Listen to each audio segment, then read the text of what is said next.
Why does Canada's federal government have three branches? The Constitution Act sets the role of the three branches. The federal government has three branches, so that bills and laws are passed through each one to make sure that it is fair and doesn't break any laws. Did you know that one of the three branches is the judicial branch? And yes, they will judge you. Cool, what does it do? The judicial branch that solves all cases of all people, they're called courts. Did you know that there are two types of court? They are the Supreme Court, which is for dealing with huge cases like mass murder. Then there is the Provincial Court, which is for dealing with smaller disputes like a stolen car. The Provincial Court is divided into two groups, which are the small claims and the Court of Justice. Justice League! There's also the Federal Court, which settles dispute between two provinces or territories. Did you know that unlike the other branches, the judicial branch is independent of the other two branches? That is very neat, but did you know that there's another branch called the legislative branch that involves the House of Commons and the Senate?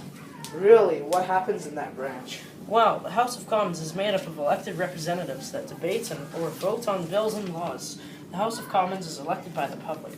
The party with the most seats gets elected, and the leader of that group becomes the Prime Minister. The House of Commons contains 308 people, some from each province.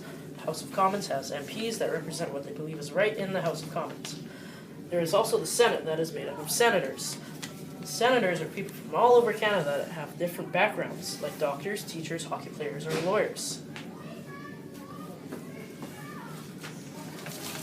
But neat, what else?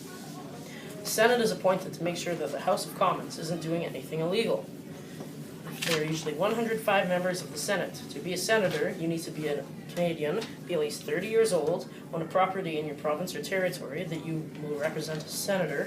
Senators help to bring attention to the rights and freedoms of people who are forgotten about, like the elderly, the poor, and the young. Wow, there's a lot going on in the legislative branch. It's kind of like a mall at Christmas. If it was that busy, then why would there even be the third branch of the federal government? Oh yeah, that reminds me of the third branch. It's called the The executive branch? No, it's called the executive branch. Jeez, get your facts straight. Okay, fine, sorry. Wow, what an idiot. Now, anyways, the final branch is called the executive branch, which has the Queen, the Cabinet, Prime Minister, and Public Service. Public Service involves healthcare, roads, garbage, and recycling, police, and more. A cabinet? Do you mean Narnia? No, that is a wardrobe, not a cabinet. Now, anyways, the Queen is represented by the Governor General, who are both symbolic. For Narnia! The people that make up the cabinet are with the current Prime Minister. The current Prime Minister of Canada is Stephen Harper. Charge! Shut up! Okay, fine. There are 39 cabinet ministers. Each cabinet minister has a responsibility over a certain government department like health or finance. Ka-ching. The Governor General appoints people chosen by the Prime Minister to be the members of the cabinet. David Johnston is the 28th Governor General of Canada. The Lieutenant Governor advises the Prime Minister, and she is selected by the Governor General. Did you know that there is a person called the Commissioner that represents the federal government and plays a ceremonial role? If people want to create a law, the legislative branch suggests the law. The executive branch will either pass or deny the law, and if it is passed, make sure that the law is enforced, and the judicial branch will put anyone who broke that law on a trial or will decide on the right punishment for that illegal action. Interesting. But did you know that for the bill to be passed, it has to go to the House of Commons or the Senate? And then it is debated by the members, where other things can be added or changed to the bill.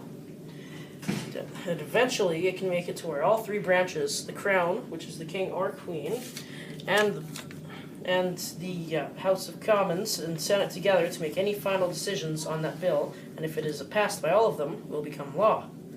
Now, why do we have to do this? So that everyone will learn what goes on in the government and how it can affect them, even if it is a little bit. I mean, what if they passed a bill that you had to ride mechanical dinosaurs to school? You'd have a few problems. Okay, cut it. The end.